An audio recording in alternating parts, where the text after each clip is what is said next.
Ya.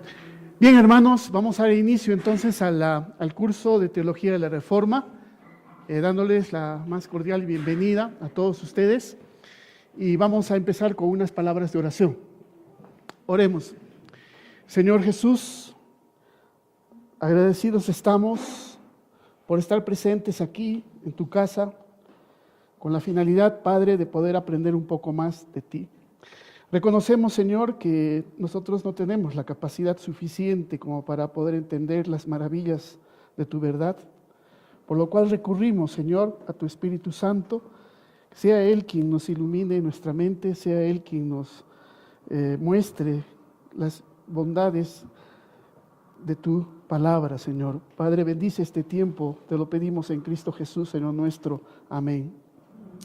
Bien, ¿qué tal? ¿Cómo les ha ido en vuestra lectura? ¿Sí? Hoy día tenemos tarea, ¿verdad? Tenemos que presentar la tarea que hemos quedado y lo vamos a hacer al final lo vamos a ver eso al final de la clase, ¿no? Lo que vamos a ver ahora es, vamos a empezar a desarrollar la primera parte de la lección número 1, que ustedes ya han venido con un preconocimiento, ustedes ya han venido ya con una prelectura.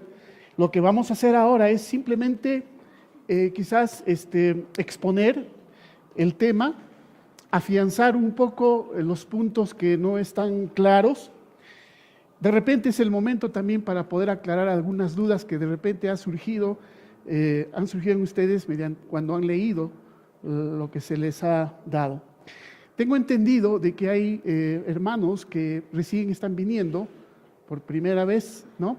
Entonces con ellos vamos a tratar va a tener otro tratamiento, van a tener ellos, y esperando de que para la próxima clase puedan ya nivelarse, estemos todos juntos, ¿no? Al mismo ritmo. Muy bien. Ok, entonces, no hay que apartarnos un poco, ¿no?, del título o el tema de este curso, que es la teología de la Reforma, ¿no? Siempre tenemos que enfocar, ¿no es cierto?, todo lo que vamos a hablar, siempre en el contexto de la Reforma. Sabemos hoy que vamos a celebrar 500 años de la Reforma, ¿no? Y lo que queremos ver es qué principios bíblicos han hecho que mueva este movimiento de la Reforma, ¿no? Que tanto ese movimiento ha influenciado poderosamente, diremos así, la vida humana, ¿no?, hasta estos tiempos, ¿no? Entonces, hemos dicho de que hay 5 principios bíblicos que han sido los que han movido este movimiento de la Reforma. Y lo que nosotros queremos ver es saber cuáles son esos principios, ¿no?, que han sido lo que han hecho que haya este movimiento de la Reforma. Bien, ahora vamos a ver entonces el primer principio, que significa la sola gracia, ¿ok? La sola gracia. Ese fue uno de los principios básicos por el cual se formó este movimiento a la Reforma. La gracia, sola gracia, ¿ya? No sé si va a alcanzar el tiempo, pero he sacado un video, he bajado de la red un video en el cual hay un resumen, una síntesis, ¿no es cierto?, del movimiento de la Reforma en cuanto en lo que es en la película esta de Martín Lutero, en lo que muestra algunas escenas en esa película de los cuales fueron los movimientos o las acciones que hicieron de que Martín Lutero, ¿no?, pudiera presentar este movimiento. Y una de ellas era esto de la gracia, ¿no? El asunto era de que muchos creían comprarse la salvación con dinero, ¿no? Y muchos pensaban que la salvación se podía obtener mediante el esfuerzo humano, ¿no?, mediante los sacrificios. Hay una parte en la película cuando Martín Lutero va a Roma, hace su visita a Roma, y él ahí se sorprendió con esto de la venta de indulgencias, y él había comprado los pecados de su tío, de un familiar, ¿no? Le habían dado un recibo, ¿no? Y que él tenía que subir de rodillas, ¿no? Y o sea, tenía que subir de rodillas las gradas para subir al templo, ¿no? Y en cada grada tenía que orar, ¿no? Y ahí estaba con el rosario, ¿no? Y así tenía que subir hasta llegar hasta el final, ¿no? Entonces, como un esfuerzo o algo así, ¿no? Pero eso, sabemos que eso no tiene nada de bíblico, ¿ok? No tiene nada de bíblico. Bien, vamos entonces a ver esto de la gracia. A ver, ¿cómo es esto? Ya.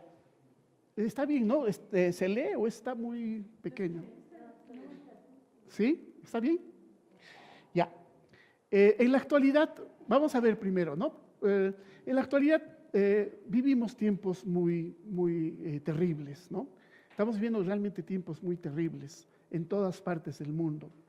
Es un tiempo en que los fundamentos básicos de convivencia están siendo sacudidos, ¿no? Ya vivimos un tiempo en el cual los principios básicos ya se rompen, ya perdieron valor, ¿no? Vivimos en un caos, hay una inmoralidad total, ¿no? Ya las familias, ya el valor de la familia, por ejemplo, está siendo destruida, ¿no? Hoy día veíamos, por ejemplo, un programa de televisión en el cual estaban discutiendo dos personas por el hecho de tener un hijo que habían planeado tenerlo y que pensaban que querían que fuera varón y nació mujer, ¿no? Y el hombre no quería aceptar a esa mujer, ¿no? A esa bebé, no quería aceptar, no quería reconocer la paternidad y él quería que lo aborte, ¿no? O sea, como no importando qué cosa es el ser humano, ¿no? Que lo aborte, ¿no? Habían hecho un trato así como del aborto y cosas así, en el cual ya la sociedad viene aceptando como algo normal, como algo que es parte de nuestra vida, ¿no? Sobre pretexto de la libertad, diremos así, ¿no? Y se va quebrantando muchos principios, ¿no? Básicos que hace que la vida de la sociedad sea realmente terrible. No sabemos qué pasará en el futuro, ¿no? Ahora ya hay la igualdad de géneros, ahora ahí se ve todo tipo de cosas que realmente son tiempos muy terribles en el cual vivimos. Abunda la falta de ley, y si hay ley, nadie lo respeta. Hay inseguridad, vivimos tiempos donde hay bastante inseguridad. La sociedad está en un colapso total, ¿no? Ya hay muchas cosas que estamos entrando en crisis. Pero el hombre se niega a reconocer que el origen de todo este problema del mundo es el pecado. ¿Ok? O sea, el hombre niega eso, reconocer. El hombre trata de buscar soluciones a estos problemas que vivimos en otras partes, ¿no? Tratan de buscar las causas en movimientos filosóficos, qué sé yo, en desigualdades, pero no se dan cuenta que el origen de todo de esta situación viene a ser el pecado. El hombre rechaza a Dios. El hombre rechaza a Dios y busca en sí mismo, ¿qué cosa? Un consuelo. Busca la paz, la esperanza en un mundo problemático, pero sin Dios. ¿Okay? No toman en cuenta a Dios. Entonces trata de buscar la solución a los problemas, ¿no?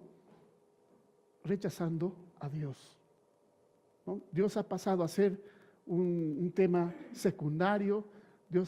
Mucha gente no quiere, hay mucha gente que dice, hablemos de todo, ¿no? Pero de religión no hablemos, porque ahí empezamos a discutir, ¿verdad?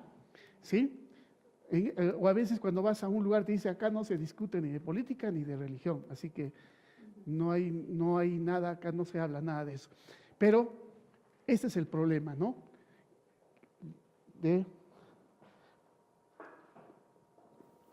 Ahora, pero sabemos también, todos nosotros sabemos que la respuesta, ¿no? La tiene la palabra de Dios. Y esta respuesta está en la salvación del pecado, ¿no? Y esta respuesta está en la muerte de nuestro Señor Jesucristo, pero por la gracia de Dios. Amén. Por la gracia de Dios. Y para esto tomaremos un pasaje bíblico que es todos conocidos, es Efesios 2:8, ¿no? Que dice bien claro, ¿no es cierto? Dice, por gracia sois, ¿qué cosa? Salvos. ¿Por medio de qué? De la fe, ¿no es cierto? Y esto dice que no es de vosotros, pues es un don de Dios. Este pasaje, este versículo es clarísimo de una verdad que solamente los escogidos por Dios, vamos a ver más adelante, lo podemos tomar en cuenta. Pero es claro, por gracia sois salvos por medio de la fe, y esto no de vosotros, pues es un don de Dios. Ahora, vemos que la palabra por, porque así empieza por, ¿no? Significa por qué e indica la razón de algo. Es decir, que los versículos anteriores del versículo 8 están dando una serie de razones, por lo cual llega a una conclusión, porque por gracia sois salvos, dice, ¿no? Entonces, la salvación es por gracia solamente, ¿ya? Y este es el fundamento indispensable, y sin él, ninguna otra cosa puede mantenerse, que la salvación es por gracia. Negar la verdad de la salvación por gracia significa, ¿qué cosa? La destrucción del verdadero fundamento de la palabra de Dios. ¿Ok? Por ejemplo, en Efesios 2, en el versículo 1 dice, nos dio vida cuando estábamos muertos en nuestros delitos y pecados. Pablo, para llegar a la conclusión del versículo 8, empieza con el versículo 1 indicando de que, porque Pablo está dirigiéndose a la iglesia, no está dirigiéndose a gente no creyente, sino es una carta dirigida a la iglesia. Entonces, entonces Pablo está diciendo a la iglesia, nos está haciendo recordar que antes, dice, a nosotros nos dio vida cuando estábamos muertos en nuestros delitos y pecados. O sea, la condición de que antes de ser creyentes, nosotros teníamos una condición de estar muertos, pero muertos espiritualmente. Muertos en el sentido de que espiritualmente no tenemos ninguna reacción, ¿no? Para poder actuar en nuestra vida espiritual. ¿Ok? No sé si me dejo entender esto de muertos. Muertos espiritualmente significa estar lejanos de las cosas de Dios, ajenos a las cosas de Dios, no entender las cosas de Dios, no entender nuestro estado espiritual. Es estar muerto realmente, sin vida, sin reacción. Y eso es lo que Pablo nos dice en el versículo 1, que Dios nos ha dado vida cuando estábamos muertos. Ahora, ustedes han tenido, me imagino, la experiencia de estar al lado de un cadáver, ¿sí? ¿No es cierto? Y ese cadáver es inerte, frío, no se mueve, ¿no? Yo algunas veces cuando he estado mirando un cadáver, yo decía, y pensar que este cuerpo tenía vida antes, ¿no? Se podía mover, ¿no? Pero ahora verlo así como una materia inerte, ¿no? Sin movimiento, sin vida, ¿no?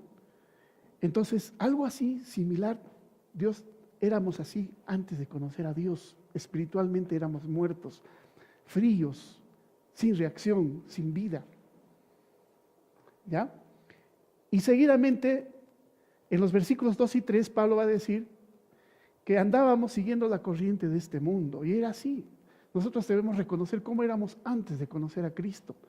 Nosotros seguíamos la corriente de este mundo y sabemos muy bien cuál es la corriente de este mundo. La corriente de este mundo es anticristiano, es antidios,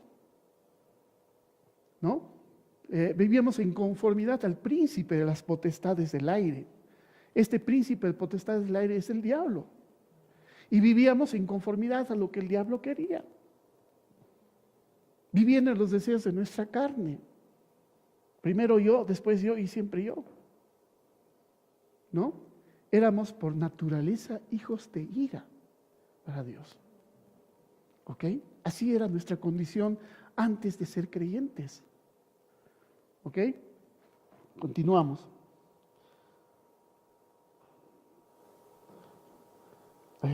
Versículos 4 al 6. Seguimos con Pablo. Pero ahora cambia un poco Pablo y ahora habla de Dios. Al ver que éramos muertos espiritualmente, que vivíamos en conformidad a la corriente de este mundo, vivíamos en conformidad al príncipe, ¿no?, de las tinieblas, ¿no?, y que vivíamos para nosotros mismos, etcétera, etcétera. Pero Pablo cambia un poco y dice, y no se olviden, se está dirigiendo a la iglesia Pablo, y dice que Dios, en los versículos de 4 a 6, dice que Dios, dice, es rico en misericordia. ¿Ok?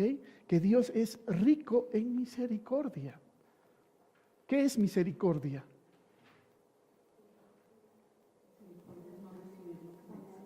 Ya, es no recibir lo que merecemos. ¿Qué otra cosa más significa misericordia? Ten misericordia de Él, cuando dice, ¿no? Compasión, ¿no es cierto? Significa tener también compasión, ¿no? O sea, no tenemos un Dios duro, no tenemos un Dios insensible. Tiene misericordia y es rico en misericordia. Alabado sea Dios, realmente. Por su gran amor, ¿qué cosa dice? Nos dio vida.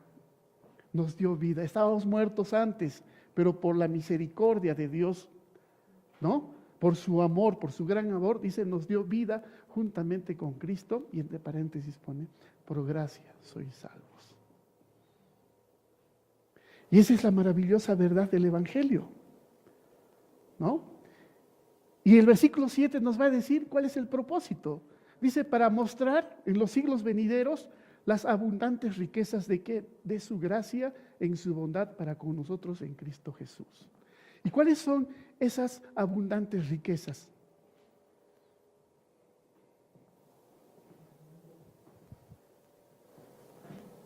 Porque dice que éramos muertos y Dios, por su gran misericordia, por su gran amor, decidió darnos vida junto con Cristo Jesús para mostrar en los siglos venideros las abundantes riquezas de su gracia.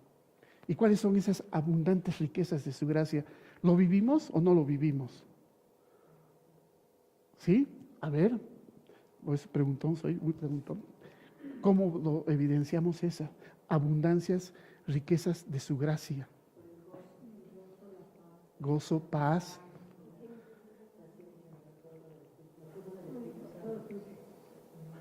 Amén, amén. El hecho de vivir en comunidad como pueblo de Dios, el hecho de mostrar un pedacito del cielo, del reino de Dios, el hecho de estar redimido y libre en realidad, ¿no?, por la gracia de Dios, esas son las abundantes riquezas. Y a veces no lo valoramos, ¿verdad?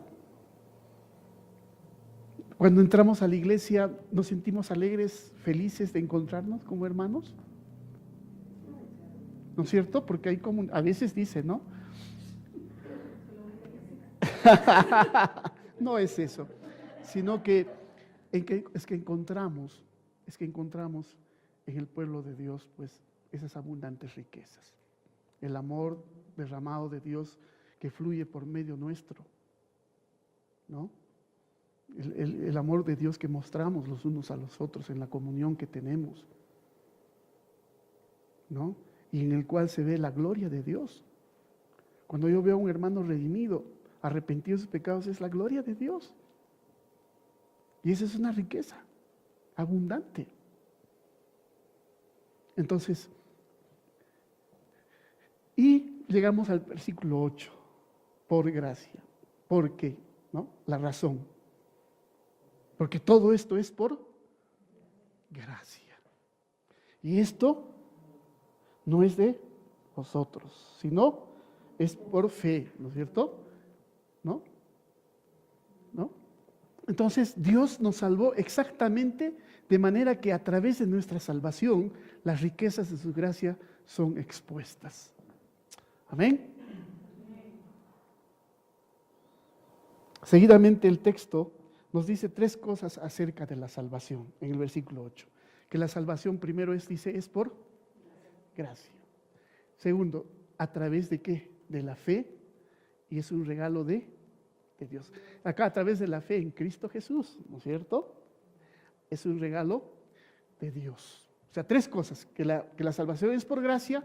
Segundo, es por esa salvación es a través de la fe. Y tercero, que esa salvación es un regalo de Dios. ¿Ok? Eso es lo que dice Efesios 2:8. Entonces, así en breves minutos hemos visto todo esto de Efesios capítulo 2, del 1 al 8, todo lo que Pablo ha estado escribiendo. Bien. Pues yo no entiendo cómo es. Ya. Bien, vamos a ver entonces primero la salvación por gracia. ¿Ok? La salvación por gracia. Pero para eso primero tenemos que saber qué cosa es salvación. ¿Qué es salvación? ¿Qué es salvación? ¿Ah? Ya, claro, es un rescate. La salvación viene a ser un rescate de algo, ¿no? Por eso la salvación en el sentido bíblico significa sanar, hacer bien, ¿ok? En el sentido espiritual significa es que estamos sanados de la enfermedad mortal del pecado y restaurados a una sanidad espiritual. La salvación entonces es un rescate, ¿no es cierto?, de un estado de condenación a un estado de redención, ¿no?, de rescate, ¿no?, una sanidad espiritual, ¿ok? Nosotros estábamos muertos en pecado, ¿no? Imposibles, un muerto no puede moverse a sí mismo, no tiene reacción, no tiene voluntad propia, ¿no? Entonces, incapaz de poder salvarnos, ¿no? Entonces, de ese estado hay un rescate, ¿no? Un rescate, y eso se llama salvación, ¿no? También tiene el significado rescate del peligro o de destrucción. En este caso, sería el rescate de la condenación, ¿ya? Porque la palabra de Dios es bien clara, ¿no? Porque la paga del pecado es, ¿ok? Es muerte, ¿no? Mas la dádiva, ¿no? Es vida eterna en Cristo Jesús, ¿no? Amén. Entonces, la paga del pecado es muerte. Entonces, de ese estado, la salvación significa el rescate de esa situación. Entonces, la salvación por lo... ¿Ya? Sí, ok. Entonces, estamos viendo todo esto de por qué la salvación es por gracia, ¿ok? Muy bien. Ahora sí puedo pasar. Al fin y al cabo, después les voy a facilitar estas diapositivas también. Pero no quería decirlo porque voy a producir eso, que no copien. Ok, vamos a continuar. Entonces, la salvación, por lo tanto, tiene dos elementos esenciales, ¿ya? La salvación tiene, por lo tanto, dos elementos esenciales. Primero, es la liberación de la miseria más profunda, ¿ok? Es la liberación de la miseria más profunda. Y segundo, es una elevación a una gloria superior. Y primero vamos a ver esto de lo que es la miseria más profunda, ¿no? Y aquí tengo un cuadro, que más o menos podemos ver lo que es la miseria y lo que es la gloria superior. Por ejemplo, en la miseria, ¿no? En la miseria, el estado de miseria del hombre es que primero nace muerto en pecado, ¿ok? El hombre que nace ya como se dice, ¿no? Desde la concepción, ¿no? El hombre por naturaleza ya está en pecado, ¿no? Y ese es un estado de miseria. ¿Por qué? Porque ya toda nuestra vida, la naturaleza, ¿no? Es la naturaleza del hombre, ¿no? Es el pecado. Porque el hombre siempre va a pecar. Hay algunas enseñanzas falsas que dicen que el hombre nace sin pecado, ¿no? Y la sociedad lo corrompe. Así es, eso es lo que es una filosofía vieja, ¿no? ¿Sí? Pero eso es lo que decían, ¿no? Y eso tenía influencia, y eso ha tenido influencia en muchas personas, ¿no? Y decían, no, que el hombre nace inocente, ¿no es cierto? Y que la sociedad lo corrompe, ¿no? y se vuelve pecador, ¿no? Y eso no es así. El hombre nace en pecado, que tiene ya la naturaleza, y eso ya hemos hablado, o ya se habló anteriormente, porque eso ha sido heredado de nuestro padre Adán, ¿no es cierto? Desde Adán. Entonces, el hecho de nacer muerto en pecado ya es un estado de miseria. ¿Ok? Ese es un estado de miseria. Ahora, otra cosa, el hombre siempre va a pecar. ¿Sí? El hombre va a pecar. Y las dimensiones del pecado ya no sabemos cuál es, ¿no es cierto? Se peca no solo por acciones, también se peca en pensamiento, se peca en palabra. ¿No? ¿No? Omisión, comisión, etcétera, ¿no es cierto? Entonces, la naturaleza del hombre va a ser siempre pecar. ¿O hay alguien en el mundo que pueda jactarse y decir que yo no he pecado? A excepción de Jesucristo, que es diferente, ¿no? Pero todos, ¿no? Hasta el Papa, ¿no? Papa Francisco y todos hemos pecado. Nadie puede decir aquí, yo soy libre de pecado, yo nunca he pecado. Todos hemos pecado, de alguna manera.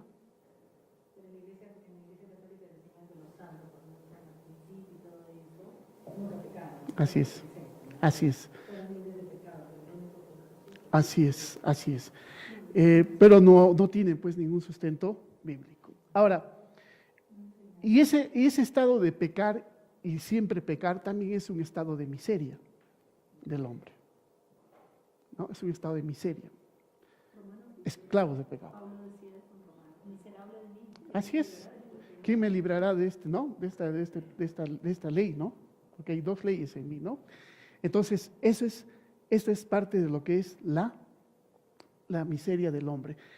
No solo eso que siempre va a pecar, sino que también va a odiar a Dios y al prójimo, ¿no? Por eso hay mucha violencia en el mundo, hay mucha insensibilidad en el mundo.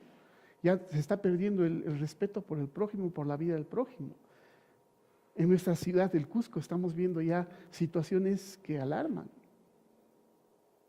Hace poco han matado a un niño de 11 años, secuestrado, ¿no? De 14 años, perdón. Sus familiares son los principales sospechosos cercanos. Entonces, y también mataron a otro, apareció muerto un periodista, creo que conocido, que apareció muerto acá por Tupac Amaru. ¿Sí?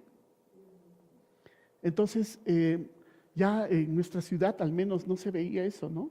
Hace tiempo, pero están cambiando los tiempos y este es un estado de miseria del hombre.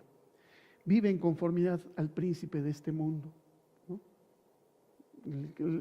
Acá, ¿qué nos dice? ¿Cuáles son los principios del sistema que nos da este príncipe de este mundo, que es muy, muy astuto, ¿no es cierto?, para engañarnos, ¿no? Nos indica que debemos hacer cosas anti Dios, ¿no?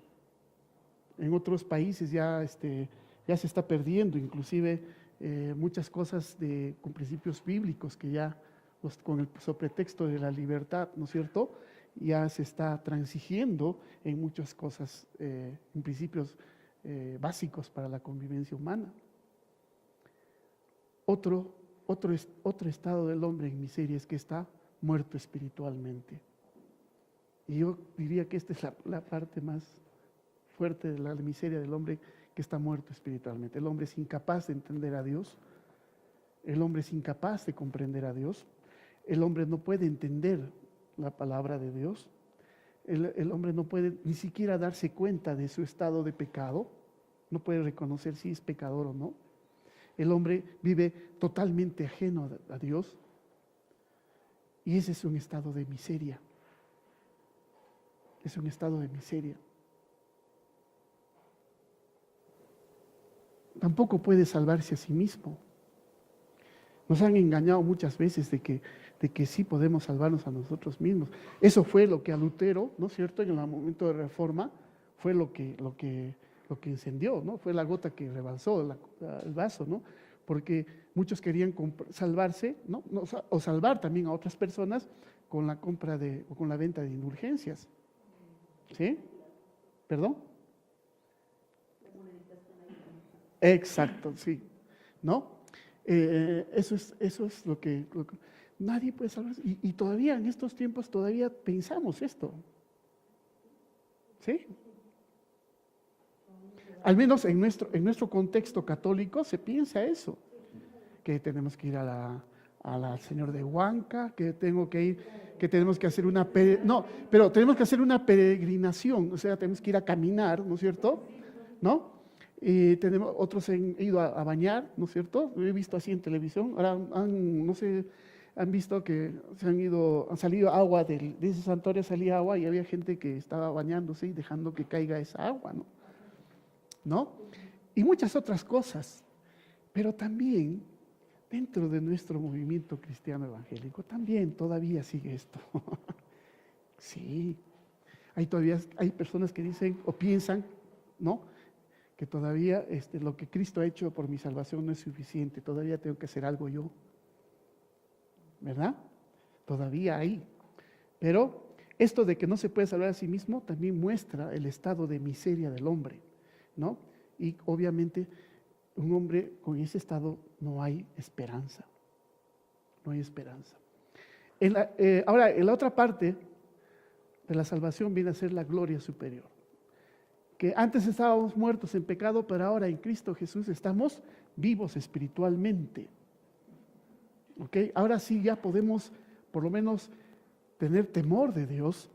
Podemos por lo menos ya sentir o saber diferenciar lo que cuesta o lo que significa el pecado, ¿verdad? Tenemos convicción de pecado. Ahora podemos por lo menos acercarnos a leer la palabra de Dios y sabiendo que quien da ese conocimiento es Dios. Porque antes, cuando estábamos muertos y hemos intentado leer la palabra de Dios, no entendíamos. A mí me pasó.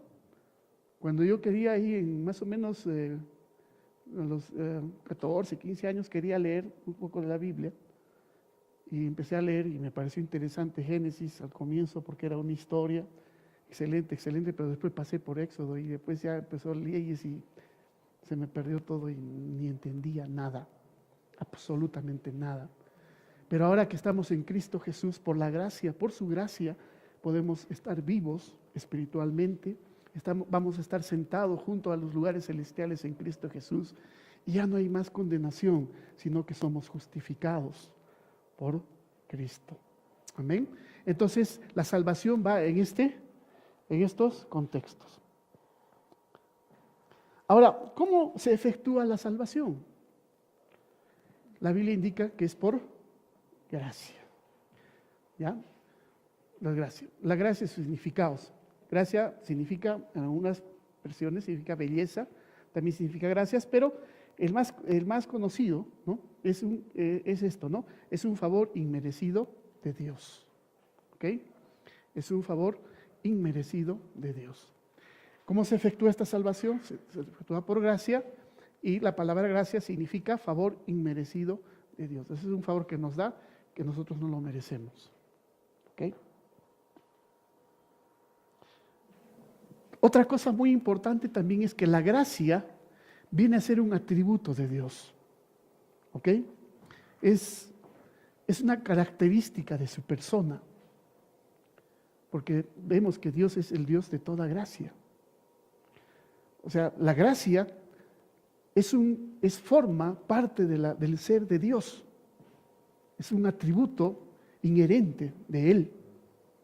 ¿Okay? Es una característica de su persona. Y Dios, que es rico en misericordia, quiso darnos vida por el poder de su maravillosa gracia. ¿Ok? Dios, que es rico en misericordia, quiso darnos vida por el poder de su maravillosa gracia. Dios, estábamos escuchando un poco lo que hablábamos anteriormente, que Dios es soberano, ¿no? Dios es soberano, ¿no? ¿Qué piensan, hermanos? ¿Dios es soberano? ¿Ah? Y cuando decimos que Dios es soberano, ¿qué queremos decir? Exacto. Él obra, ¿no? Él obra según su voluntad. Y esa voluntad no está presionada por nada ni por nadie. O sea, a Dios nadie le puede decir, haz de esta manera estas cosas. ¿No? No puedo decir eso. Dios va a obrar libremente por su voluntad y no está coaccionado por nada ni por nadie. Y esa es la soberanía de Dios. Y si Dios ha puesto principios en su palabra, es por su voluntad. Ahora, imagínate si tuviéramos un Dios que está coaccionado por los hechos, por las situaciones. Entonces ese Dios no es un Dios soberano. No obra libremente por su voluntad. Entonces no es Dios, pues. Pero el Dios de la Biblia nos indica que tenemos un Dios que es libre, obra por su libre voluntad.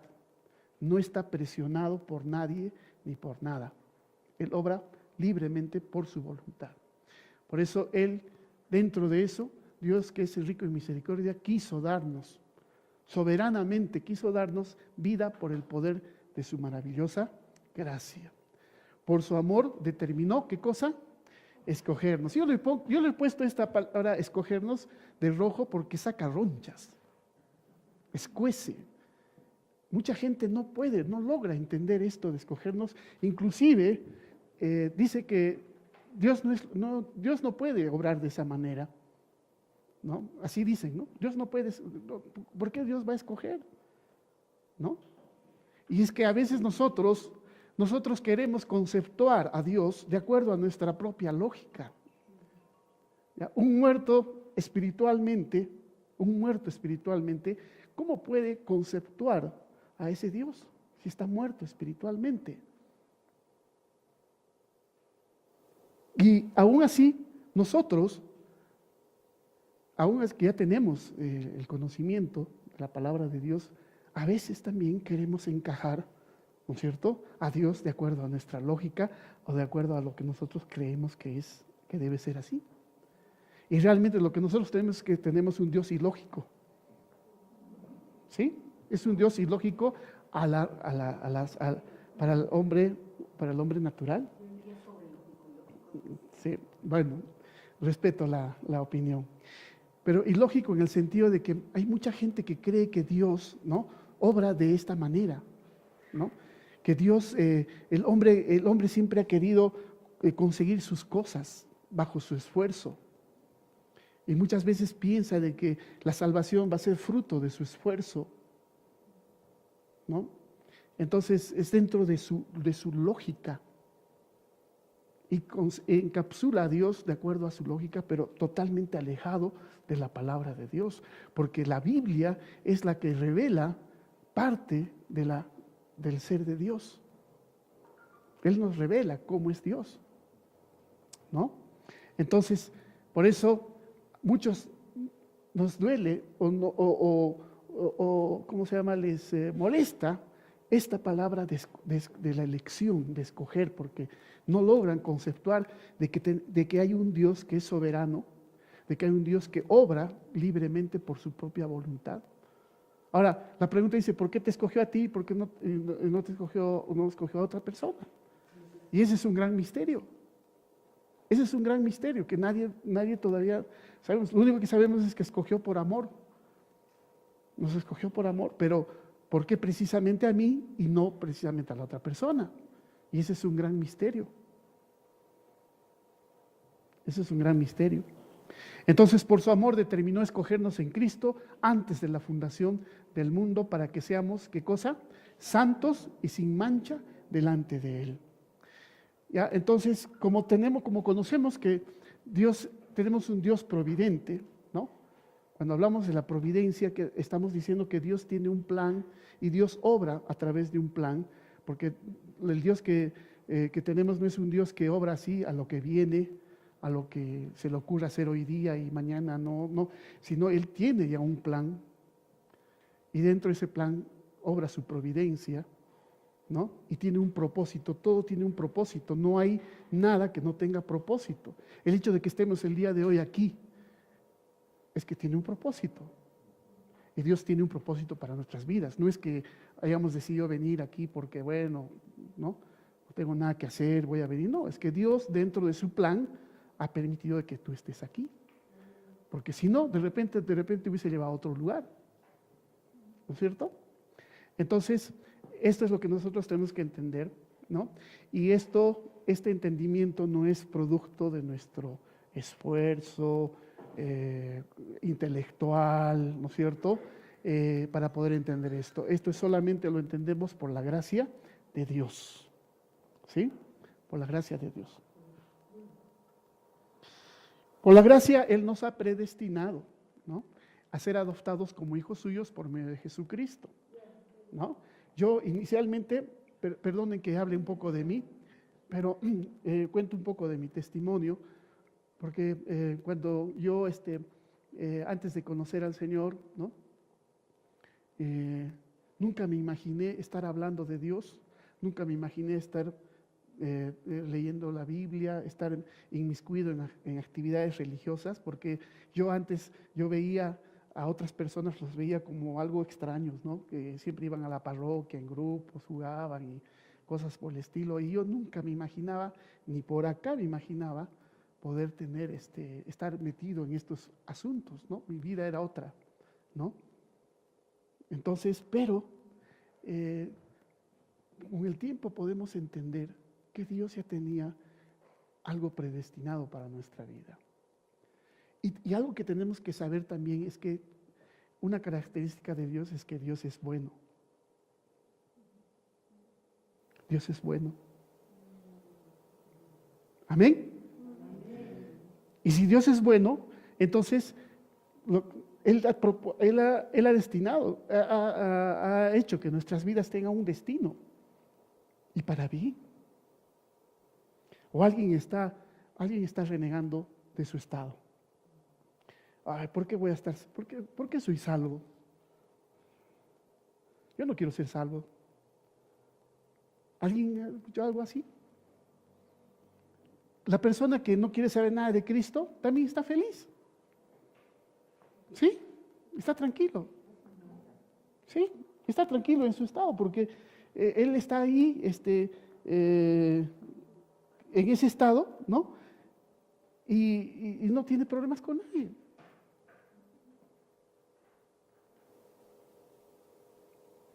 Dios obra de tal manera de que Dios obra con amor y con un propósito.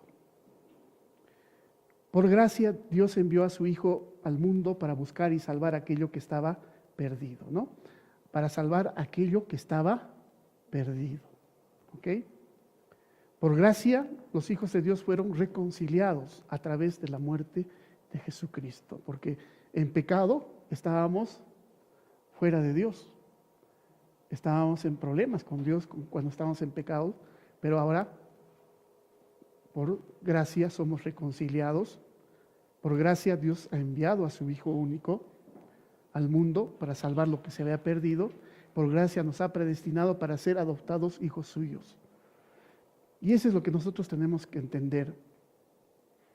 Porque después de que hemos sido cristianos, ¿no? Somos cristianos, siempre vamos a estar en medio del pueblo de Dios. Porque ese es el destino que Dios nos ha dado, ¿no? Nos ha dado. Entonces, y aquí ya se da el propósito de nuestras vidas. Acá ya Dios nos está dando el propósito de nuestra vida. ¿Y cuál es ese propósito?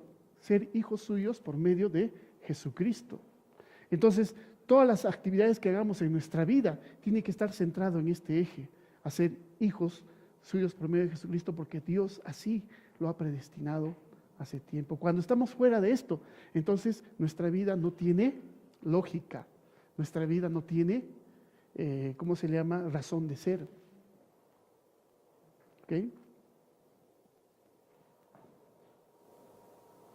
Bien, entonces vemos que esto de la gracia. Ahora, la salvación es a través de la fe. Y esto también creo que han tratado anteriormente. Pero la Biblia pone en claro que no puede haber salvación fuera de la fe. ¿Ok? Y en Jesucristo, o sea, la fe en Jesucristo es decir, aceptar la oferta sincera del Evangelio. La fe es un don de Dios, es un regalo de Dios, no es nuestra fe, no es una condición. Y esto hay que aclarar bien, ¿no? Esto de la fe, ¿no? La fe es producto nuestro, o sea, hemos hecho un esfuerzo de creer y para entrar para recibir a Cristo? ¿Nos ha costado la fe? ¿Es una condición? O sea, hablando en ese sentido de que tenemos que producir nosotros una fe para ser salvo. No, porque la fe, ¿qué cosa? Es un regalo de Dios. Es Dios quien te da esa fe, esa convicción de confiar plenamente en Cristo para tu salvación. Y ese es un don de Dios. Y aquí entra en acción lo que es el Espíritu Santo,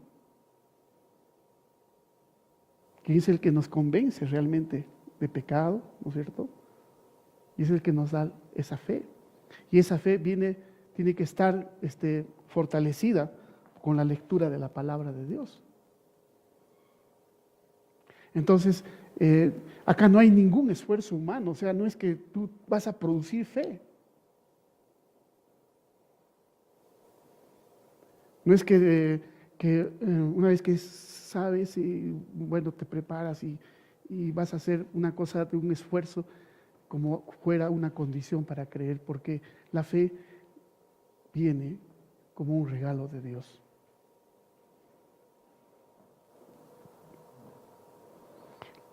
La salvación es un regalo de Dios. La salvación por gracia es un regalo de Dios. O sea, no nos cuesta nada. Nada de indulgencias ni nada por el estilo, nada de eso. Ni caminar de rodillas, ¿no es cierto? O hacer sacrificios, cosas así. Nada de esfuerzo humano. Porque un muerto espiritual no puede salvarse a sí mismo, ¿no? Sino que es un regalo, es una oferta. Y esa oferta es por gracia. Porque inmerecidamente somos aceptos, ¿no? O se nos otorga ese regalo. ¿Ya? Es un regalo gratuito, no merecido, de Dios Todopoderoso. O sea, no es que ha visto, bueno, en tal persona ya creo que sí tiene algo de, ¿no? De bondad, entonces le daré no, no es así, no es que Dios, su elección inclusive no ha sido hecha porque hemos hecho algo, o porque merecemos algo, o porque tenemos alguito de bondad. No, porque la Biblia nos dice que estamos muertos en pecado, que todos hemos pecado, no hay justo ni uno, dice, y que nuestras obras vienen a ser como trapos de inmundicia ante los ojos de Dios. Entonces no hay justo, no hay uno. Entonces, por eso el regalo es gratuito, no merecido, de Dios Todopoderoso. Y ahora un poquito de la elección divina. La palabra de Dios, que por el pecado de Adán, él y su descendencia entró en una enemistad con Dios que trajo condenación a todos los hombres, ¿no? Eso lo hemos visto en Romanos 5:18, ¿no? Que con el pecado de Adán entró el pecado a toda la humanidad, toda la descendencia, ¿no? Y empezó a haber una enemistad entre esa humanidad con Dios, que trajo condenación a todos los hombres. Por eso dice, por cuanto todos pecaron, todos están destituidos de la gloria de Dios, ¿no es cierto? ¿Se acuerdan lo que dice? Todos pecaron, están destituidos de la gloria de Dios. Condenación a todos los hombres, ¿no? Romanos 5:18, si alguien puede dar lectura, por favor.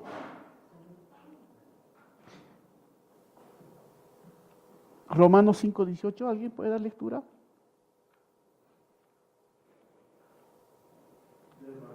A ver, léalo, hermano.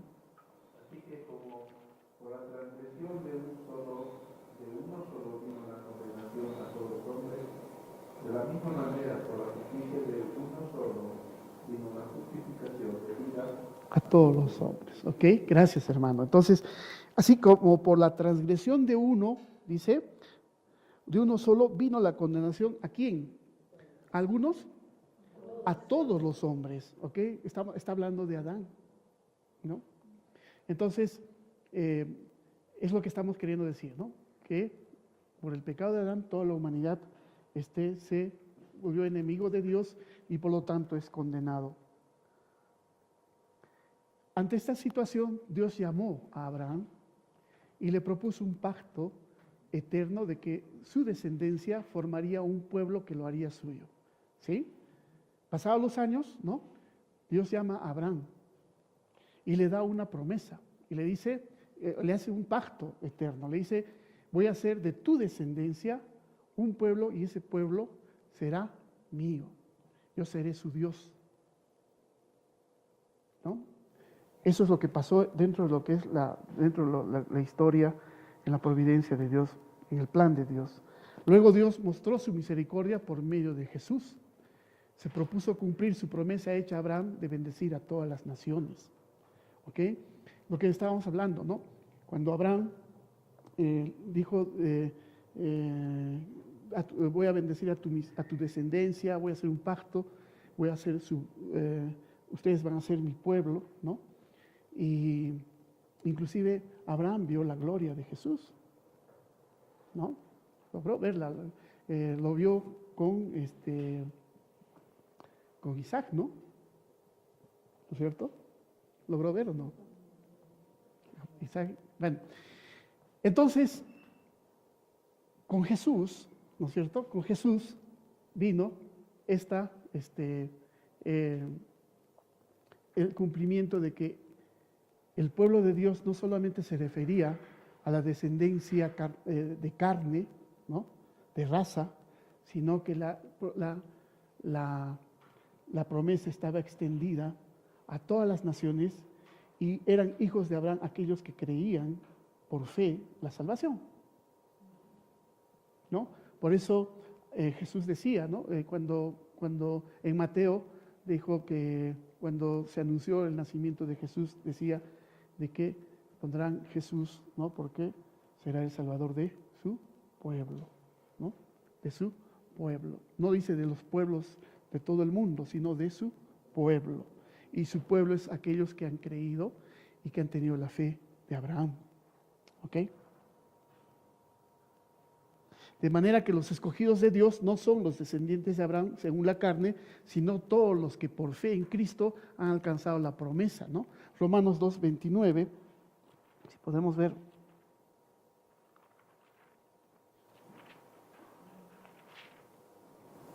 El verdadero judío lo es en su interior y la circuncisión no es la literal, sino la espiritual, la del corazón. El que es judío de esta manera es aprobado no por los hombres, sino por Dios. ¿Ok? Entonces, esta promesa es también no solamente a los que son judíos de raza, descendientes de raza, sino a los que tienen la fe en Cristo Jesús.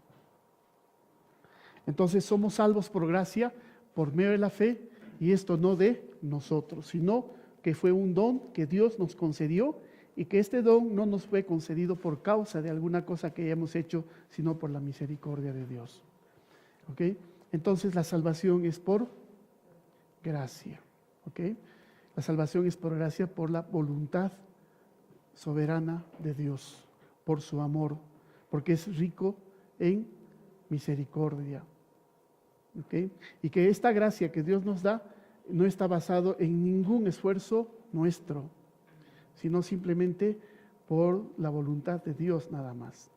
Y que la fe que tenemos es una fe que nos es dada, no es una fe que nosotros producimos, sino que es una fe que Dios nos ha dado. ¿Ok? Y esa fe lo vamos a ver en la siguiente lección, que es solo por fe lo que vamos a ver, ¿no? Entonces, habiendo entendido que el hombre natural nunca va a buscar a Dios por sí mismo, porque está muerto espiritualmente. ¿Ok? El hecho de que nosotros hayamos recibido a Cristo no es porque es un producto de nuestra voluntad, sino es porque Cristo, Dios nos ha llamado, nos ha escogido, nos ha predestinado para esto. Y de tal manera que todo esto es para la gloria de Dios. No intervenimos nada nosotros. ¿Ok? ¿Está claro o no? Por eso, la elección de Dios no está basada en algo bueno que haya visto en sus escogidos. Ahí tenemos algunos pasajes bíblicos de Romanos 9:11, 1 de Juan 4:9, Juan 15:16, ¿no? O sea, la elección de Dios no está basada en algo bueno que nosotros o que Dios haya visto en nosotros. ¿Ok?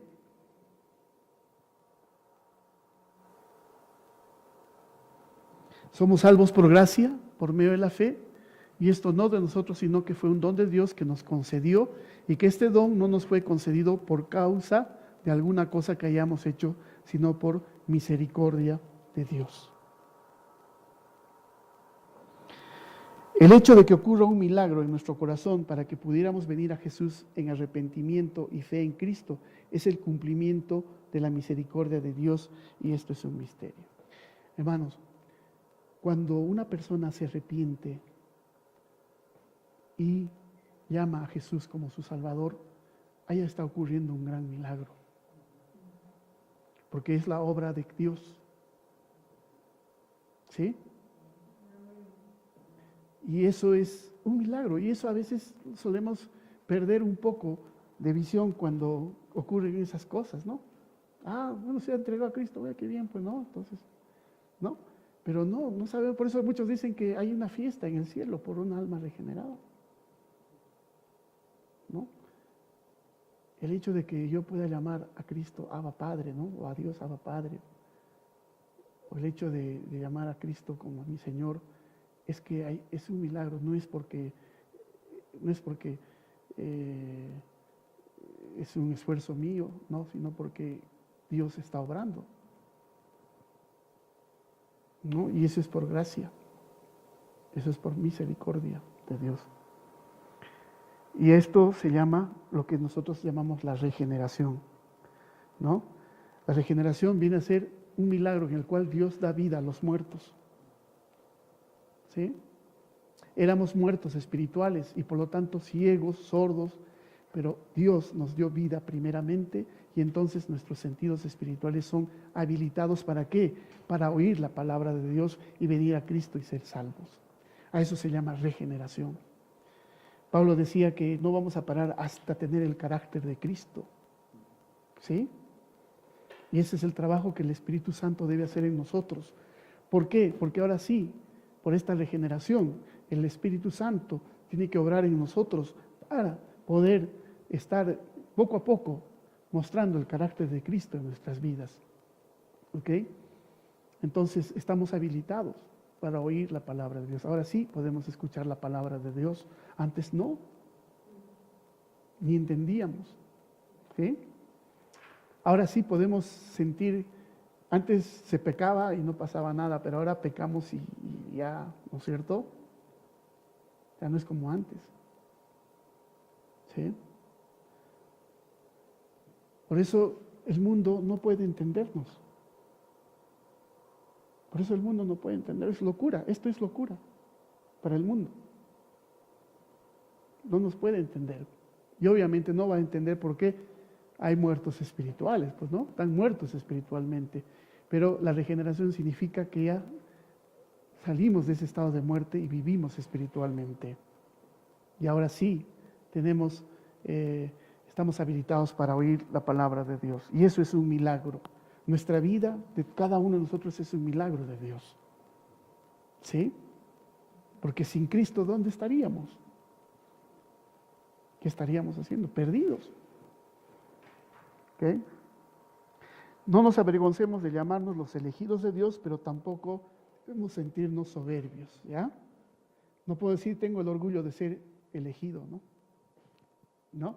No puede ser, no puede haber eso, ¿no? Más bien, el hecho de entender esto de la elección nos debe humillar más, nos debe sentir más humildes. Si entendemos bien esto de la elección, eso nos debe llevar a una vida de humildad, de dependencia de Dios, de alabanza a Dios, saber que somos salvos no por nuestras obras, sino por la gracia de Dios. Saber que Dios nos ha elegido no porque vio algo en nosotros, sino simplemente por su gran amor. Por su gran amor. Entonces está fuera de foco que nos podamos sentir soberbios al saber que de sentirnos elegidos de Dios, ¿no? Romanos 8:9, quizás podamos leer un poquito de Romanos 8:9, que nos va a hablar algo al respecto, ¿no? Pero ustedes no viven según las intenciones de la carne, sino según el Espíritu, si es que el Espíritu de Dios habita en ustedes. Y si alguno no tiene Espíritu de Cristo, no es de Él. Obviamente el Espíritu hace de que nosotros no podamos sentirnos en este estado de soberbia, sino más bien de humildad. El hombre natural piensa que si la salvación es por elección, entonces los hombres no son responsables. Pero esto es una mentira, ¿no? Porque esto es una mentira, porque todos somos responsables. Todos somos responsables, de nuestros actos somos responsables. Y eso viene desde Adán. Y si fuera así el plan, entonces no habría ni un solo salvo. ¿Qué es lo que dijo Dios a Adán y Eva cuando le dijeron que no deban comer del fruto de ese árbol? Si comen van a morir, morirán. ¿Sí? Y cuando habla de morir no está hablando de la muerte física, está hablando de la muerte espiritual, la separación de Dios con el hombre. Y ese es el estado que ha quedado todo. Entonces, todo lo que nosotros hacemos somos responsables ante Dios. ¿Sí? Ahora, dentro de ese plan, Dios tenía ya planificado separar un pueblo al cual soberanamente ha elegido y le ha dado la gracia para poder salvar de ese estado de condenación. Y que lo único que tenía que hacer, ese hombre, ese elegido no tenía nada que hacer, ni tampoco tenía ningún requisito para ser elegido, simplemente por la gracia de Dios. Dios escogió, dice, ¿no? Dios escogió, ¿cómo dice esta parte de la palabra? Que Dios escogió lo... ¿Perdón? Exacto, ¿no? Para avergonzar, exacto, ¿no? El pueblo de Israel, por ejemplo, no era un pueblo poderoso en ese tiempo, ¿no? Ahora, hay muchos, ahí les estoy dejando, bueno, hay ahí en la separata hay muchos pasajes bíblicos que hablan acerca de la elección soberana de Dios, de Jacob y Esaú, por ejemplo, ¿no? ¿Por qué Dios escogió a Jacob y no escogió a Esaú? ¿No? Ahora yo le diría, ¿por qué es Dios? ¿Por qué es Dios? Porque Él quiso, es Dios, es soberano. No puedo decirle, ni puedo objetar eso, ¿no? Entonces los hombres no son responsables. Bueno, entonces eso es una mentira, ¿no? Cuando dice que los hombres, si Dios ya tiene las salvaciones por elección, entonces los hombres no son responsables. No es eso, es una mentira. Dios es soberano y a la vez el hombre es responsable. Lo que hemos recibido la gracia de Dios, tenemos el mandamiento de denunciar las virtudes de aquel que nos llamó a las tinieblas, a su luz admirable. Esta verdad del Evangelio tiene que ser anunciada y predicada. ¿Sí? Y eso es lo que Dios dijo, o Jesús dijo antes de irse, ¿no? Dio la gran comisión, ¿no? Y predicad el Evangelio, ¿no? En Hechos 1:8, ¿no? Me seréis testigos, dice. Entonces, no podemos callarnos, tenemos que predicar este Evangelio, ¿no? Y ese es un privilegio que ha concedido a su iglesia. Hay mucha gente afuera que no sabe nada de esto, que está muerto espiritualmente. Ahora alguien me dirá, pero hermano, pero si Dios ya escogió quiénes van a ser los elegidos, ¿para qué vamos a ir a predicar el Evangelio? Estamos perdiendo el tiempo. ¿Es cierto eso? Si Dios ya tiene escogido a su pueblo, ya lo ha elegido, ya predestinado que son salvos, ¿para qué vamos a ir a predicarlo? Es que Dios dice, ¿no? Jesús dice, mis ovejas oirán mi voz y me siguen, ¿verdad?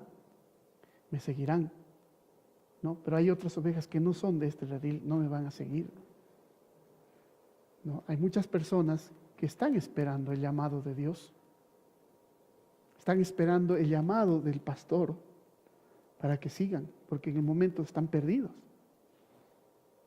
¿no?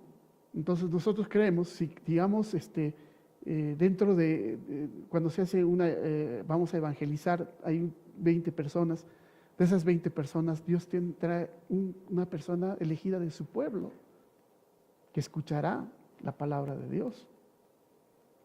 Es por eso que unos escuchan y otros no escuchan. ¿Sí? Por eso dice, habrán otras ovejas que no son de mí, redil. ¿No? Entonces, la predicación del Evangelio tenemos que predicar.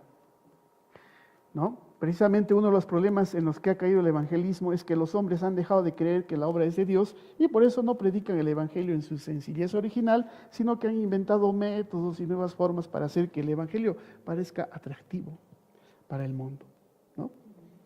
¿No? A veces se hace, pues, ¿no? Cuando el mensaje es tan sencillo, ¿no? Y la salvación lo hace Dios, no lo hacemos nosotros. Pero nosotros queremos, a veces pensamos que queremos ayudar a Dios, ¿no es cierto? Mejorando, haciendo algunas cosas, inventando métodos, quizás, nuevas formas, ¿no? Pero nos olvidamos que Dios es el que hace el trabajo, ¿no? El trabajo. Entonces el cristianismo de muchos se pone a prueba cuando se les confronta con algunas de las doctrinas esenciales, como por ejemplo la salvación por gracia, ¿no? Muchos no logran entender esto. ¿Por qué? Porque choca mucho con la lógica, ¿no? de la persona. Una persona que ha sido convencida de pecado admite que no tiene esperanza en nada que haya hecho. Cuando una persona realmente admite que ha sido o ha sido convencida en pecado, va a admitir que no tiene esperanza para su salvación y por eso clama a un Salvador. Hay quienes creen que cuando se predica el Evangelio y alguno lo acepta y otro lo rechaza, la diferencia entre haberlo recibido o rechazado radica en el libre albedrío. Ya hemos dicho, ¿un muerto puede escoger? ¿Un muerto espiritualmente puede escoger si salvarse o no salvarse? Porque la palabra de Dios dice que el hombre natural tiene el entendimiento entenebrecido, oscurecido para las cosas de Dios. ¿Cómo un hombre en ese estado puede tener la capacidad de elegir, ¿no? Si se salvó o no, si está muerto, si ni siquiera tiene la convicción de que debe ser salvo?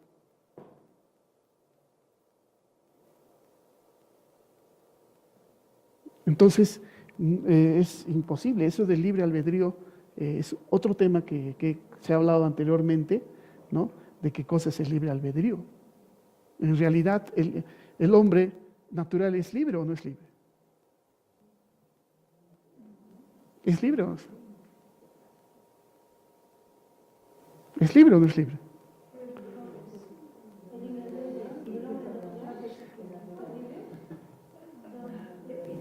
¿Es libre de salvarse o no?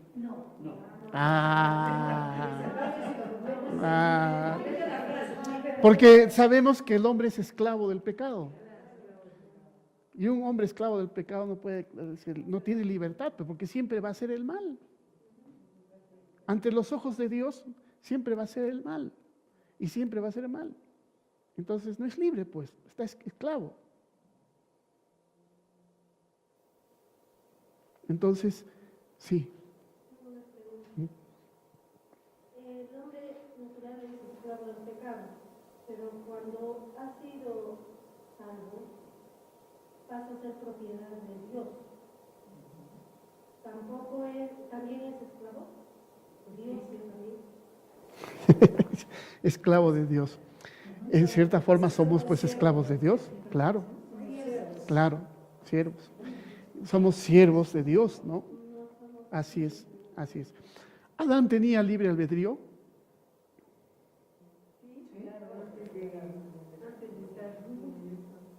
Por eso hizo lo que hizo, ¿no? Por eso hizo lo que hizo, ¿no? Sí, hermano, creo que querías intervenir. Ya, perdón.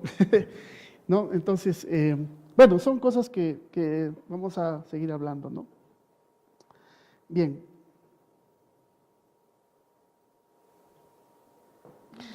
Bueno, libremente se recibe y libremente se rechaza. Los que sostienen tal idea no han entrado por las puertas de la ciudad. ¿Por qué? Porque ahí vemos un pasaje de 1 Corintios, del 28 al 31, que nos va a hablar acerca de todo esto que estamos hablando, ¿no? Entonces, es imprescindible que Cristo nos dé ojos para ver, oídos para oír y un corazón para percibir. ¿Ok? Deuteronomio, ese sí es importante, este pasaje. Deuteronomio 29:4, por favor, si alguien podría darlo lectura.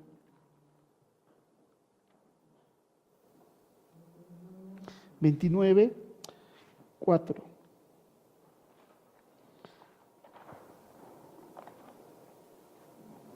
Pero hasta hoy Jehová no os ha dado corazón para entender, ni ojos para ver, ni oídos para oír. Amén. 29:4, ¿no? Acá en esta versión dice, pero hasta este día el Señor no les ha dado la capacidad de entender, ni de ver, ni de oír. La capacidad. Amén. Entonces, es imprescindible, pues, para poder entender estas maravillas de la gracia de Dios y muchas cosas, es que es Dios quien nos tiene que dar esa capacidad para ver, para oír, ¿no? Y un corazón para percibir. Dios solamente hace esto con sus escogidos, basándose en nada que ellos hayan hecho. ¿Ok? Señor, tú te alabo, dice Jesús, ¿no? Porque apartaste esto de, ¿no? Y lo diste para mí. Escogidos, ¿no? Mateo 11, 25 al 27, podemos leer eso más adelante. Ahora, si la elección se basa estrictamente en el beneplácito de su voluntad, entonces, ¿por qué creemos? Una pregunta interesante. Si la salvación es elección, es voluntad de Dios, entonces, ¿por qué creemos? Hechos 13, 48, ¿puede alguien dar lectura? Hechos 13, 48. Al oír esto, los gentiles se regocijaban y glorificaban la palabra del Señor. Y creyeron cuantos estaban designados para la vida eterna. Ok, porque estaban designados, ¿no? O también, en otras palabras, dice, estaba ordenado, ¿no? Que así fuera. Entonces, creemos porque Dios así lo ha ordenado. Porque Dios así lo ha ordenado desde antes del principio, desde la fundación del mundo, ¿no? Creemos por eso. ¿Amén? Entonces, existe una mala convicción de añadir algo de nosotros a Cristo para poder salvarnos o para mantenernos salvos, ¿no? Eso también es algo que debemos entender. Aún así, dentro de los cristianos, ¿no? Hay hermanos que todavía no están convencidos, ¿no? De su salvación. O sea, necesitan que no es suficiente su salvación. O sea, piensan que lo que Cristo ha hecho en la cruz no es suficiente, hay que ayudar un poco, ¿no? Y entonces empezamos a vivir, ¿no? Y empezamos a hacer nuestro esfuerzo para ayudar a Jesús en su salvación. Y eso no es así, hermanos. Mucha gente que dice, ya no quiero venir a la iglesia, o sea, ya no viene a la iglesia, ya está un desanimado. ¿Por qué? Porque ha pecado y cree que eso ya le va a dejar, ya no va a ser salvo, ¿no? O hay muchos que creen que porque solamente vienen a la iglesia todos los domingos, solamente porque creen que quieren asegurarse, ¿no? La salvación, ¿no? No es suficiente lo que Cristo ya nos salvó en la cruz, pero de repente yendo todos los domingos a la iglesia puntual, ahí cantar en la iglesia, y de repente por ahí me aseguro, ¿no? Y hay mucha gente que todavía piensa eso así. La salvación de Jesús es única y es eficaz y es completa, hermanos. La salvación de Jesús no es incompleta. O sea, no es que Dios te ha salvado parcialmente. Y ahí es lo que habla Pelagio y Arminiano, ¿no? Que el 50 por 50, ¿no? Yo pongo mi parte y Dios pone su parte, entonces aseguramos la salvación. Y no es así, ¿no? La salvación hecha por Cristo es completa y es eficaz. No es incompleta, no es no es que traiga unos hombres de duda. No, Cristo nos salvó. Punto. Y eso es por gracia, por fe. Y no es porque lo merezcamos, sino porque Dios tuvo misericordia de nosotros. Porque no hay nada en nosotros que pueda agradar a Dios. ¿Amén? Entonces, eso de que voy a venir a la iglesia y ¿no? Todos los domingos de repente, ¿no? O añadir algo de nosotros a Cristo para poder salvarnos o por para mantenernos salvos, para no perder la salvación. No, la salvación es única. ¿Amén? Hay solamente un evangelio, el de la gracia, por medio de la fe, el don de Dios. Hay una sola cruz, la que salva. Esta salvación y es eficaz. Muy bien, hermanos, entonces, solo gracia. ¿Amén? Solo gracia. Ese fue un principio de la Reforma Protestante de hace 500 años.